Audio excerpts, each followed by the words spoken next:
itu penyakit laten ya, melihat orang lain apa, senang, kok tahu melihat istrinya ya senang. Wah, itu kasus orang merantau dan yang tidak merantau supaya gak tersinggung. Saya memang sengaja mau memberi kajian yang ringan tapi bermakna, karena agama ini sebetulnya dimulai hal-hal yang ringan.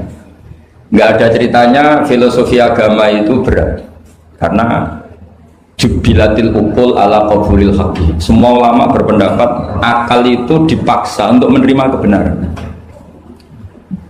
Saya pernah ditanya seorang dokter, dia tanya gini, Pak Bahak, zina itu kan enak, kenapa haram? Lalu tidak enaknya zina di mana? Terus dia saya tantang, andai kan zina wajib kamu bingung, kok bisa? Kalau setelahnya terus tak suruh lagi kamu bisa, ya udah bisa.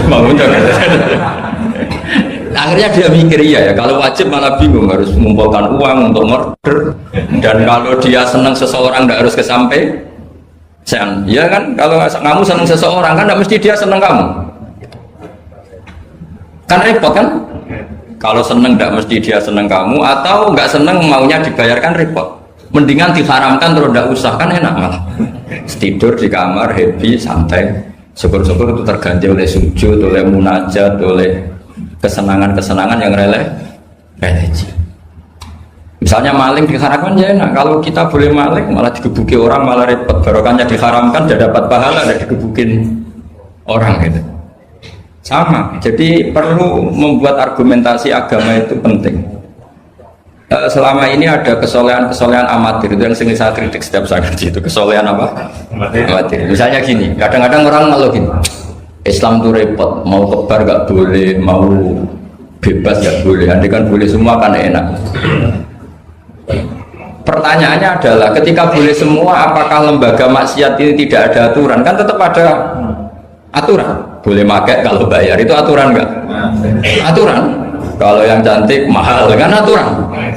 Kalau apa khomer atau arak yang enak mahal kan aturan. Artinya gini, di tempat yang maksiat pun banyak apa? Aturan. Kenapa aturan di tempat maksiat kamu anggap kebebasan, sementara agama ngatur kamu anggap pengekangan? Ini namanya soleh amatir, apa? Soleh amatir itu yang latihan soleh. Tapi kalau solehnya sudah lama, kayak saya ini masuk soleh sudah lama, tidak tahu saya. Dari Gus Bak Syukur yang nggak seneng namanya akan komentari ujub, ya sudahlah itu biasa manusia seperti sampai merengut. Yang senang akan bilang pemikir serius, yang nggak seneng kok merengut air. Orang ita itu ya gitu, yang seneng bilang wah itu sibuk ngalor ngidul, gitu. Yang nggak seneng kan bilang ita itu. Jadi itu kan nggak usah dipikir lah, komentar orang itu nggak usah dipikir. Jadi ini penting saya utarakan. Sehingga saya berpikir, terutama untuk zaman akhir, seorang lagi terutama untuk zaman akhir, saya buktikan sekian ayat. Sebenarnya saya hafal Quran, tapi ini tak bawa Qurannya supaya nanti kamu bisa nyari ayatnya. Syukur-syukur kamu bisa nyanyi saya hafal Quran, bagus ini. Kalau enggak ya kacau ya. Sekarang banyak orang bantah apa orang hafal Quran, dia sendiri nggak hafal. Saya sering di Jogja, gue sama mau tanya tafsir sama jenengan, karena tafsir Kemenak tuh ada kesalahan sekian 2000 itu, tak tanya kamu hafal Quran enggak? Aduh repot ini kata saya. Ini kayak Tyson tinju sama Elias Pikal gitu. Kalau kelasnya nggak sama mati soalnya.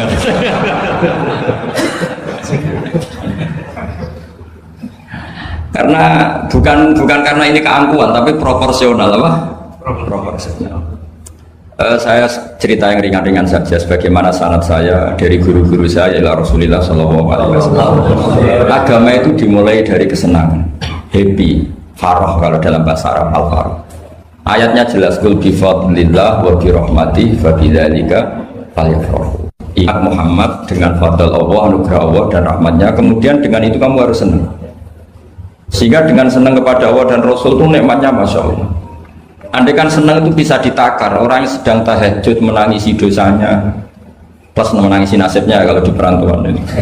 Itu senangnya sama orang yang sedang dugem itu mesti kalah, mesti senang yang sedang tahajud.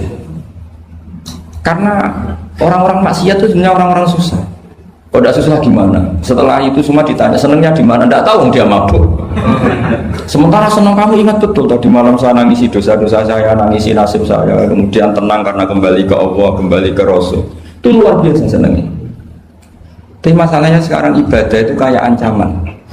Kalau ada pondok mewajibkan tahajud, itu santrinya itu sudah mendelik dulu. Kalau di masjid-masjid gini itu kira-kira diwajibkan tahajud, orang juga protes. Ini aliran sesat, sunat kok diwajibkan.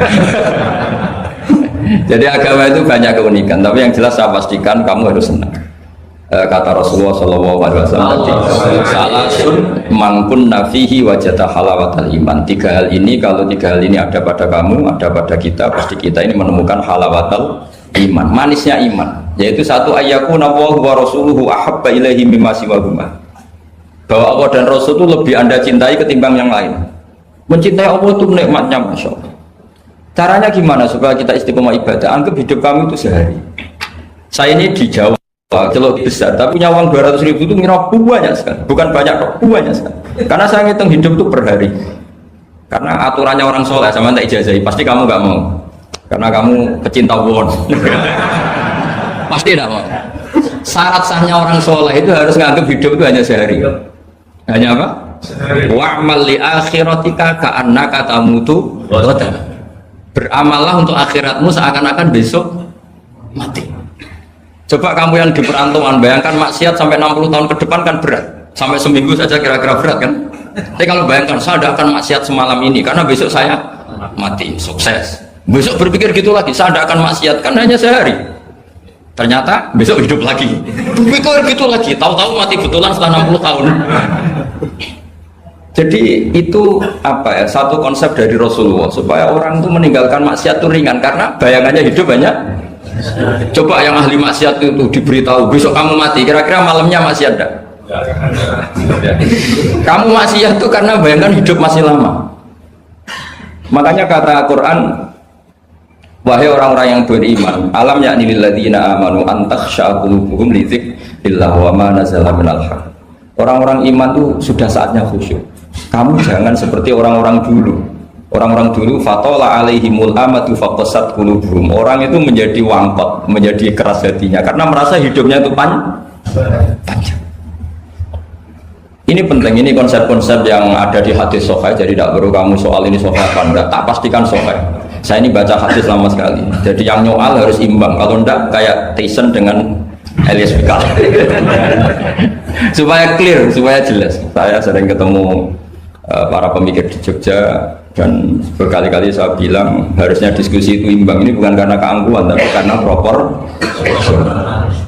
Awal maksiat itu dimulai karena tidak senang tercari kesenangan dan pilihannya maksiat. Coba kalau kesenangan itu ada pada Tuhan, itu luar biasa. Sampai Rasulullah itu menggambarkan ketaatan yang baik itu. Ada hadis yang mungkin kalau orang Jogja, orang Solo itu tidak siap karena agak priayi.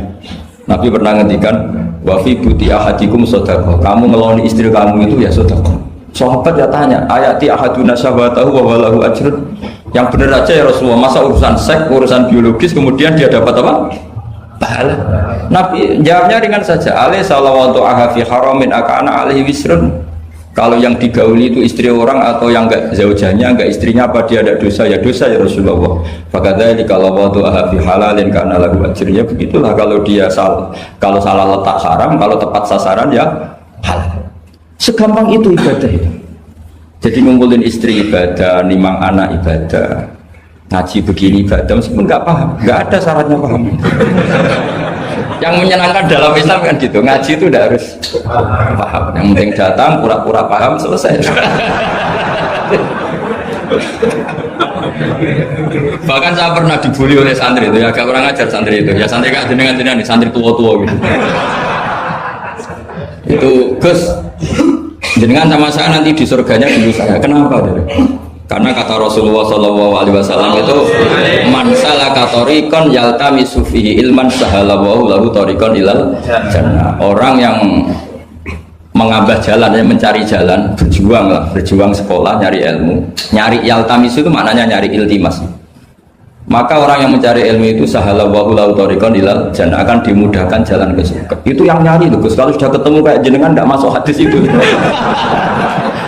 Makanya bersenanglah yang sedang nyari tapi belum ketemu. Karena hadis itu untuk yang masih nyari. Itu pasti sampai Anda saya. Wah saya mikir, wah ini nyari hadis apa yang bela saya? Karena hadis ini itu tidak mihak saya, nggak mihak yang sudah ketemu. Yang namanya nyari kan belum ketemu, maka bergembiralah yang nyari ilmu udah alim-alim. Karena syaratnya, ya kan? Man salaka tariqan yaltamisu fihi ilman sahhalallahu lahu tariqan ilal jannah. Siapa yang berjalan atau menempuh satu perjalanan mencari ilmu. Di mana-mana mencari itu sudah ketemu belum? Belum. Berarti kiai masuk hadis itu enggak? Alhamdulillah. Karena kiainya sudah ketemu. Maka bergembiralah jenengan saat enggak paham. Artinya masih mencari. Makanya kalau mau paham jangan paham. Karena saya ini kebetulan memang peneliti hadis dan saya banyak menghafal hadis karena saya suka dengan kalimat-kalimat jamiah, kalimat-kalimat yang komplit dari Rasulullah SAW. Sehingga ngapalkan hadis saya itu banyak dan imbang itu ya balance kalau dalam bahasa inteleknya itu. Saya termasuk menghafalkan hadis wa innal alima la yastaghfiru lahu man fis samawati wa man fil ardi hatta al-hitan fil bahr. Sebagian riwayat wa inna mu'alliman nasi al khaira la yastaghfiru lahu man fis samawati wa man fil ardi hatta al khitan fil bahr wa hatta namlatu fi juhriha. Ini hadis tandingan. Jadi yang tandingan tidak hanya 01 02, hadis juga ada hadis apa? Tandingan. Tidak apa-apa, ilmu itu memang butuh apa? Butuh perimbangan ya, butuh balance. Enggak boleh ilmu, tapi karena ilmu enggak pantas diomongkan tandingan gitu aja. Kata saya ada hadis yang bunyinya gini. Wa innal alima, orang alim itu akan dimintakan ampun oleh penduduk langit. Jadi semua malaikat Jibril dan Mikail, semoga termasuk Israel, itu memintakan maaf untuk orang alim, tidak yang belum alim. Itu kamu tidak masuk hadis itu. Keren mana? Wah sama kerennya Gus. Saya masuk surga, yang jenengan nanti juga masuk surga. Ya sudah, nggak usah geger ketemu di sana. Jadi ini penting. Nah sekarang problem Islam sekarang adalah yang garis keras pakai hadis-hadis garis keras untuk mengadili yang garis lunak pakai hadis-hadis yang garis lunak untuk mengadili hadis kelompok-kelompok garis keras. Itu tidak fair. Nggak fairnya adalah Islam itu kafah itu artinya konsepnya itu komplit, tidak boleh separuh. Saya punya sedikit ini yang agak serius, tapi tidak usah masukkan hati. Nanti kalian protes nggak bagus Israel itu. Begini, Abu Bakar As-Siddiq itu terkenal layyinal janib, mutawadi, layyinal janib, sahlal akhlak, namanya layyinal janib. Orang yang sopan sekali, santun sekali, santun, sopan, terus simpatik, sangat-sangat simpatik. Namanya Abu Bakar As-Siddiq. Tapi ketika beliau sudah iman, beliau iman itu kalau nggak salah ya kira-kira Saniyah Snen atau ya Salisa Robiah beberapa lah. Karena kalau dalam sejarah awaluman amanah itu sebetulnya Khadijah. Awaluman amanah mutlakon itu sebetulnya Khadijah. Awaluman amanah mutlakon bisa saja Sayyidina Ali, dan awaluman amanah mutlakon bisa saja Abu Bakar Siddiq. Saya sedikit cerita ya supaya tidak gaduh dalam sejarah. Ketika Rasulullah umur 25 itu, ketika beliau umur 20 itu Khadijah itu karena punya paman penginjil namanya Waraqah bin Naufal, itu sudah tahu kalau Nabi akhir zaman ya Muhammad itu, sehingga dia memerintahkan gulamnya namanya Maisarah. Maisarah itu nama cowok, nama lelaki. Ini perlu dicatat. Nanti kalau kamu tahu Maisarah menemani Nabi dalam perjalanan, terus kamu tiruah cari Maisarah yang Maisarah itu nama lelaki ya. Maisarah itu nama orang Arab memang lucu. Biasa nama lelaki pakai tak muannas kalau dalam ini Mas Rois ini bahasa gontornya itu. Kalau bahasa Arab biasa Maisarah lelaki, Tolha lelaki, Hamzah lelaki. Jadi biasa kalau dalam bahasa Jawa kan enggak soleh dan solihah, muslimin dan muslimat. Pokoknya kalau ada tak itu muannas. Sebenarnya bahasa itu agak harus. Tapi tahunya baru gitu sudah bagus lah, bisa naik kelas. Akhirnya Maisarah itu disuruh Khadijah khusus untuk meneliti Muhammad. Dulu masih jangkar karena belum Rasulullah. Setelah diteliti di perjalanan ke Syam, mengikuti dagang, semua keajaiban dan alamat nubuwah itu ada semua, termasuk tuzilluhul ghamamah tuti'uhus sahaib. Setiap perjalanan yang terik itu matahari pas apa? Ghamamah itu apa? mendung mengayomi Nabi. Saya termasuk orang yang ditakdir pernah di pohon tua yang dulu jadi alamat nubuwah. Di Jericho itu ada pohon tertua di dunia. Pas saat di situ malah ada film dokumenter Kristen pas itu. Karena pohon itu semua nabi pernah duduk di situ, termasuk Nabi Isa dan Nabi Muhammad SAW. Dan itu para pendeta tahu reaksi pohon. Jadi kalau duduk, kalau sampean yang duduk pohonnya agak reaksi biasa saja. Tapi kalau nabi yang duduk itu akan direaksi. Misalnya Nabi duduk di barat, kemudian matahari teriknya dari barat, pohon itu akan pindah ke barat supaya geser. Sehingga Rohibu Khairah itu tahu ini calon Nabi sesuai definisi atau kriteria yang. Singkat cerita, setelah Maisarah lapor sekian alamat Nabi itu diceritakan Khadijah, terus Nabi ketika umur 25 dia memantapkan diri untuk nikah sama orang bernama Muhammad. Tapi Khadijah itu mulai agak kecewa. Kok nggak jadi Nabi, biasa-biasa saja, tetap dagang saja, Nabi tetap dagang. Hanya tentu tetap punya sifat amanat, kredibilitas dijaga, semuanya terjaga. Tapi nggak ada alamat Nabi yang ekstrim lah yang. Sehingga Khadijah mulai mamang ini kapan jadi Nabi ini, kok gini-gini aja.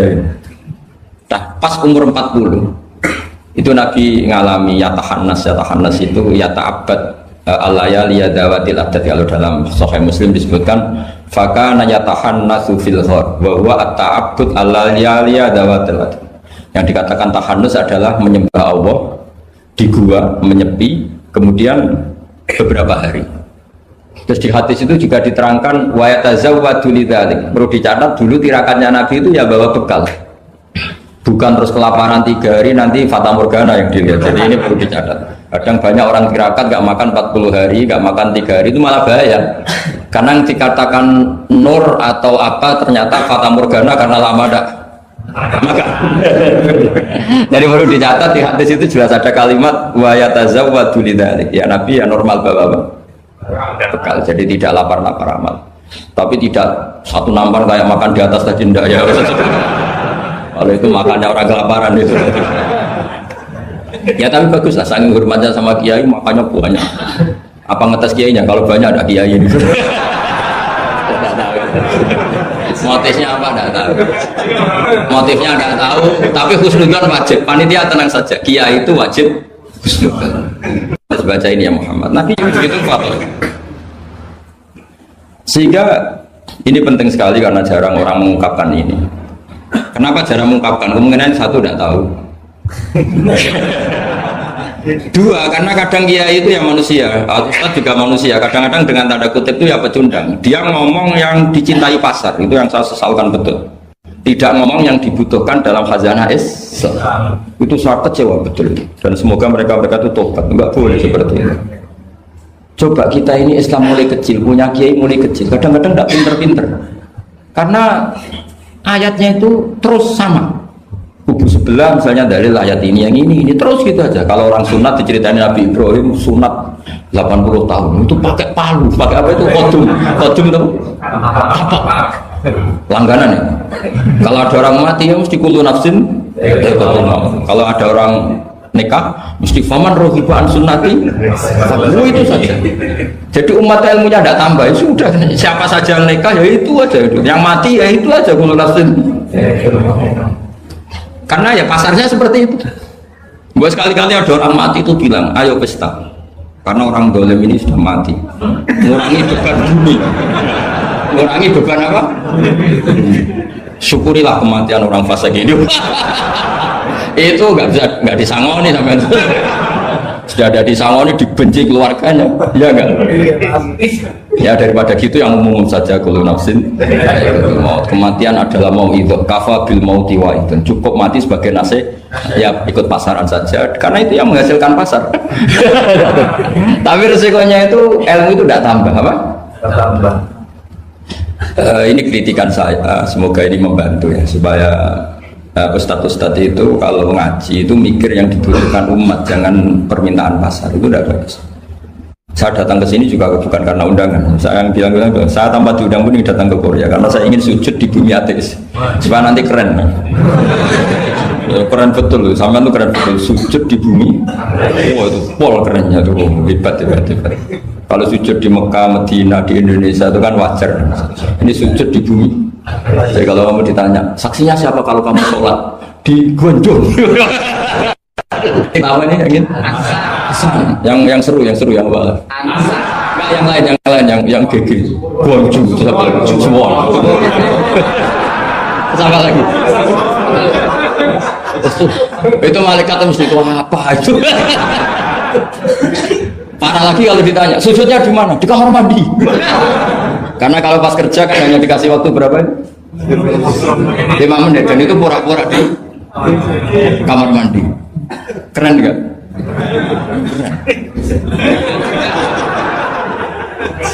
Jadi padahal bumi itu akan bersaksi yang dipakai tempat sujud. Itu paling keren mesti yang Korea. Apalagi yang pas kerja. Kalau di sini kan masjid masih normal. Kalau pas kerja kan di kamar mandi ya? Iya di pabrik ya maksudnya. Oh iya. Jangan yang priai yang itu, yang nggak priai itu. Di gudang ya? Di mana? Sampai mesin ya? Ayo, mesin sebagai saksi ya? Ya bagus. Saksinya apa? Kubuta gitu. Yang jelas jangan kerja di pabrik salib. Saksinya apa? Kerjanya bikin apa? Ya, pas waktu sholat saksinya apa? Itu bisa berhadapan-hadapan itu saksi sama yang disaksikan. Begini ini intermezzo saja tapi betul. Jadi kemudian Khadijah kembali ke Khadijah tadi. Rasulullah itu nggak bisa baca. Walhasil akhirnya ditakdir bisa. Saya mengatakan bukan karena belajar, ditakdir bisa. Karena syaratnya Nabi itu harus ummi. Ummi itu keibu-ibuan. Tapi Nabi itu uniknya begini. Justru beliau ngira itu malakul maut. Jadi pulang itu yarju fufu'adu. Dia gemeteran sekali. Nangis pulang itu yarju fufu'adu nangis. Terus bilang ke Khadijah zamiluni zamiluni. Coba saya kasih selimut. Kalau dalam bahasa Arab itu boleh khitab sama perempuan itu pakai yang mu'annas sama khotoba atau pakai mudzakkar ghaib al mudzakkar mukhatab jamak tapi niatnya ahli. Jadi kalau orang Arab bilang normalnya kalau perempuan kan zamili ini karena khitabnya satu yaitu Khadijah. Tapi Khadijah itu nama ahlun, nama keluarga. Sehingga dalam bahasa Arab juga boleh zamiluni apa? Pakai khitab jamak mudzakkar. Khadijah terus dikemulin. Di mana-mana namanya ketakutan itu ya dikemulin. Dan di mana-mana kalau ketakutan itu cari istri. Yang bayang di perantauan ya kalau ketakutan. Tidak usah lah banyak menyinggung orang. Pokoknya seperti itu. Sunnah manusia apapun hebatnya kalau ketakutan itu nyari istri. Jangan bahasakan nyari perempuan, nyari istri ya. Garisnya jelas ya. Kalau ketakutan nyari apa? Istri. Nyari istri apa nyari perempuan? Istri. Alhamdulillah. Bagi yang punya. Bos. Akhirnya dikemulin sama Khadijah. Ada apa? Oh saya tadi ketemu malakul mauti gini-gini. Khadijah itu senangnya bukan main. Ini yang saya tunggu. Hampir saja saya putus asa. Kamu gak jadi nabi ya? Terus tanya Khadijah, lalu sifatnya orang tadi kayak apa? Oh gini. Oh ya besok ikut saya. Didatangkan ke Waraqah bin Naufal. Dalam Bukhari disebutkan wa kana imro'an tanassara fil jahiliyah wa yaktubu minal injil masyaallah ayaktub. Waraqah bin Naufal itu penginjil. Dia menerjemah Injil dari bahasa Ibrani menjadi bahasa apa? Ketika Rasulullah ditanya, ma ra'aita itu, madza tara? Apa yang kamu lihat? Terus Nabi cerita itu. Terus kata Waraqah bin Naufal, hadan namus alladzi ja'a bihi Musa. Bahasa lainnya malak itu namus, hadan namus alladzi ja'a bihi Musa. Uniknya itu tahun awal nubuwah, ya, tahun awal apa? Nubuwah. Itu uniknya Waraqah itu bilang begini. Ini Waraqah bin Naufal bilang gini. Doakan saya ini masih hidup. Khina akhrajaka qaumuk, ketika kaum kamu ngusir kamu. Kagetnya bukan main Rasulullah, karena Rasulullah itu figur yang menarik, yang simpatik. Beliau putra tokoh Muhammad bin Abdullah bin Abdul Muttalib bin Hashim, tokoh yang sangat dihormati. Beliau tidak punya kasus, beliau tidak orang yang dibenci, beliau orang yang sangat menarik. Kenapa harus ngalami diusir? Maka Rasulullah tanya, awamu khrijiyah, masa betul umat saya mau mengusir saya? Tapi siapa? Waraqah tetap bilang, ya letani fiyajat anhina akhrajaka qaum. Doakan semoga saya ini masih kuat ketika engkau diusir kaum. Ini sekalian latihan bahasa Arab karena sama nama latihan bikin mesin saja ini ambil latih bahasa Arab. Bahasa Korea ya. Akhirnya kata Waraqah bin Naufal, tidak ada orang yang alami seperti kamu kecuali pasti akan diusir. Falam yalbas yasiron illa antum, terus kemudian Waraqah tidak lama kemudian meninggal. Ya, yang penting dari ini semua apa? Waraqah itu membaca kriteria para nabi itu pas sekali dan akhirnya tahun 13 nubuwah Rasulullah mengalami diusir. Kan beliau hijrah itu 13 tahun dari nubuwah, kira-kira umur 53 berapa? 53. Tapi Waraqah sudah mengatakan itu di tahun pertama Rasulullah menjadi nabi, karena definisi nabi itu harus pernah diusir. Maka kalau sampai mengalami diusir oleh nasib itu ya ada amat. Cuma itu udah alamat nubuwah, alamat terlantar. Karena yang nabi sudah ditutup, nggak ada peluang lagi. Jadi Khadijah itu masih gak terima, padahal beliau sudah mendapat sekian alamat tadi, tudzilluhul ghamama tuti'u sahab, pada sekian alamat. Tasnya sudah lulus semua. Rasulullah tadi Maisarah menyaksikan apa, dinaungi oleh apa, mendung tadi, macam-macam. Khadijah itu masih dengan tanda kutip masih agak-agak beli, masih cari definisi yang ini agak absurd. Kata Khadijah gini, ya Muhammad, ya Rasulullah, kalau kamu kedatangan teman kamu itu, kalau bilang Sofi buka, nanti cerita ke saya. Ya kata Nabi. Nabi itu lugu, nggak ngerti kalau itu dites. Ya katanya. Suatu saat Jibril datang ke Rasulullah. Ini malak, ini Jibril, ini teman saya datang. Ya Nabi kadang istilahkan Jibril itu temannya. Ini teman saya datang. Oh ya. Terus Khadijah dekat Rasulullah, pas Rasulullah agak-agak dipangku manja. Fakasyafat an auratiha, sebagian auratnya Khadijah itu dibuka. Sama tidak usah bayangkan kelihatan apanya itu. Makanya saya agak absurd. Ya kira-kira bukunya saja lah yang lebih mudah. Tidak lebih dari itu, jangan macam-macam. Akhirnya terus ditanya, Khadijah tanya, temanmu masih? Tidak, lari. Akhirnya Khadijah ditutup lagi. Khadijah nggak tahu ada Jibril, nggak tahu. Ditutup lagi. Sekarang temanmu di mana? Oh sekarang datang lagi. Oh Nabi diambungi sempurna. Ini yang saya tunggu-tunggu, kan? Itu malaikat betul, bukan setan. Karena kalau setan tahu orang kamu tahu. Artinya apa? Dalailun nubuwah itu dikaji sedemikian rupa oleh Khadijah karena beliau ponakan dari penginjil, yaitu Waraqah bin. Tentu zaman itu Injil masih orisinil, bukan kayak yang sekarang Lukas Matius. Tentu jadi Injil di sini bukan konotasi yang muharraf, yang apa? Enggak orisinil ya, tentu yang masih apa? Orisinil. Jadi semuanya mengarah ke pembenaran terhadap kenabian Rasulullah Muhammad SAW. Jadi Khadijah tambah mantap. Jadi Nabi dites ini ada tahu ya, lugu saja. Temanmu masih lari. Setelah ditutup lagi, temanmu ada. Oh iya ya, sekarang ada lagi. Wah ya Nabi betul. Absyir ya Muhammad, kamu harus senang, itu malaikat betul. Kalau setan tidak seperti itu. Oh, kalau ada orang senangnya bukan main. Nah, melihat awal, saya ulang lagi ya, melihat awal dialek kenabian itu hanya dengan Khadijah karena dia keluarga terdekat beliau. Maka sebetulnya awaluman amanah mutlakon itu sebetulnya itu hampir semua ulama bilang itu Khadijah, bukan Abu Bakar. Tapi melihat peran Abu Bakar yang begitu sentral dalam mengawal Islam, orang bilang Abu Bakar. Melihat Sayyidina Ali teman kecilnya Rasulullah, orang bilang Ali. Sehingga berjanji itu, kitab berjanji itu, maulid itu kan sebenarnya kitab sejarah normal biasa, kitab akademik sebetulnya, bukan kitab mantra. Kitab akademik. Beliau kalau ngendikan tuh awaluman amana minar rijal Abu Bakar, wa minan nisa Khadijah, wa minas sibyan Ali, wa minal mawali Zaid. Supaya semua kelompok terwakili, semua kelompok. Karena kalau yang pro Abu Bakar dibilang awal amanah Khadijah itu merengut. Yang bener aja kayaknya Abu Bakar. Yang pro Khadijah kalau dibilang Abu Bakar juga merengut. Yang pro Ali juga demikian. Akhirnya di tengah-tengah awaluman amana minar rijali Abu Bakrin, wa minan nisa Khadijah, wa minas sibyan Ali, wa minal mawali Zaid bin Harisah.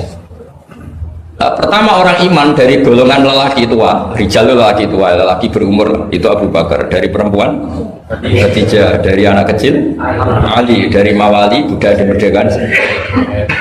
Jadi itu sudah cara bahasa Arab itu takbir itu redaksi yang agak-agak ngeles. Jadi seperti ginilah, pendiri masjid As-Siratal Mustaqim itu siapa? Yang pertama punya ide tentu sebenarnya yang pertama, tapi kan ide tok belum terrealisasi. Nah, nanti yang pertama terrealisasi pondasi juga pertama, tapi yang benar-benar mulai dipakai Jumatan itu juga pertama.